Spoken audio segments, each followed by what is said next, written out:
Hi, everyone. Welcome again to another Heart to Heart Talk. I'm John Kuert, the interim pastor at First Assembly in Newcastle, Pennsylvania. Thanks for stopping by today, and I hope this devotional I have from the Gospel of John will be a blessing to you. I hope you're doing well. I hope as we're moving along into the new year, things are looking up for you. I know there are many that are maybe distracted because of the political scene, but nevertheless, we have to keep looking up. Well, I'd like to share from you from John chapter 17.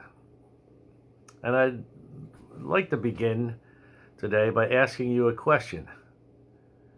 Are you living or just existing? You know, there's a vast difference, and the majority of people on earth today, I think, are just existing. They're waking up in the morning, going to work or school, keeping house, whatever the case may be.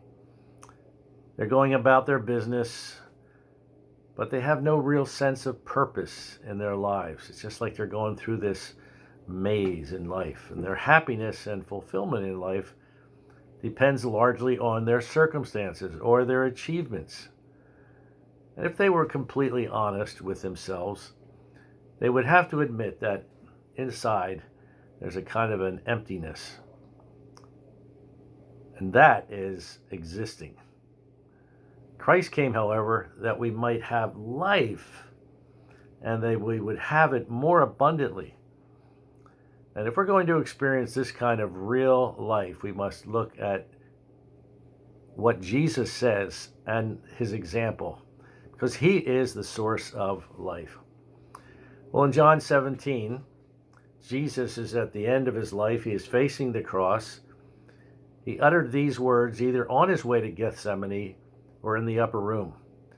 This chapter is known as the high priestly prayer of Jesus.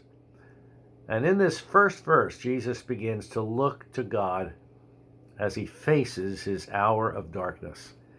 And we see how Jesus lived and how he was motivated and how he handled everything. And it says this: he looked toward heaven and prayed, "Father, the time has come. Glorify your Son, that your Son may glorify you." I asked the question at the beginning here, are you living or just existing? The answer to that question can be determined by three questions based on our text. The first is this: are you living with a dependence on the Father? Let me say that again. Are you living with a dependence on the Father? You see, as Jesus entered his hour of trial, the Bible says he lifted up his eyes to heaven and said, "Father." He just didn't look at his outward circumstances and try to figure a way out. He didn't even look inward for answers, even though he was the Son of God. He looked upward to heaven, to the one he knew as his Father. See, Jesus lived with complete dependence, not on his own person or his own humanity, but complete trust and dependence on the Father. The life that is lived in dependence upon God experiences the supernatural power of God, and that, dear friends, makes for real living. Well, the second question we might ask to ascertain whether or not we are really living or just existing is, do you live with a sense of divine destiny? The first is, are you living with dependence on the Father? The second is, do you live with a sense of divine destiny? Jesus said, the hour has come. He knew that he had come for the purpose of dying for the sins of the world. And he had a sense of purpose, a sense of destiny, and of dying for the sins of the world. He had a sense of purpose, and everything he did and said led to that moment, that hour. And now the hour had come. And Jesus' life was one of direction and purpose and divine destiny. I think one of the most miserable ways to live is to live aimlessly without real ultimate purpose, not knowing ultimately why we're here. Life is not just about getting a good job or trying to achieve or getting an education or to feel good about oneself or just existing or just drifting. Real life is having a sense of divine destiny. The third and final question we might ask to determine whether or not we're really living is, are you living with a desire to glorify God? You see, as Jesus faced the cross, he prayed, glorify your Son, that your Son also may glorify you. Jesus' overreaching desire in life and in death was to glorify the Father. When we can honestly say, Lord, no matter what happens to me, whether I live or die, whether I am treated fairly or unfairly, whether I endure affliction or comfort, Lord, you be glorified in it. And when this is our desire, we are free of the misery of selfishness.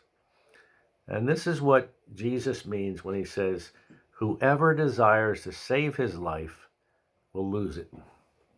But whoever loses his life for my sake will find it. See, that's living with a sense of divine destiny. So, let me ask the question again. Are you living or existing? Well, how you answer those questions that I shared with you today will help you to figure out which of those two alternatives you are living with. Are you living or just existing? If you really want to reach people, discover what real living is all about. Because it's so attractive to people who are just existing. And that's our real purpose. That's our marching orders as the church, is to reach people, to touch them with the good news of the gospel. And so people who are just existing are drawn to people who are really living, who have a sense of divine destiny. And people will be drawn to us as we live like that. So I hope you're doing that. I hope that you ask these questions seriously and maybe write them down. You can repeat this little devotional and write those questions down and think about them and let them penetrate into your heart and mind and spirit. Well, anyway, it's good to be with you today again. Thank you for joining me here on another heart-to-heart talk, and I pray that today will be a good day and that you'll have a great weekend ahead, and that God will continue to bless us all and draw us closer to Him. Lord willing, we'll see you at church on Sunday morning, 10:30 a.m. at First Assembly there in Newcastle. God bless and have a great day. Have a great weekend. Bye-bye.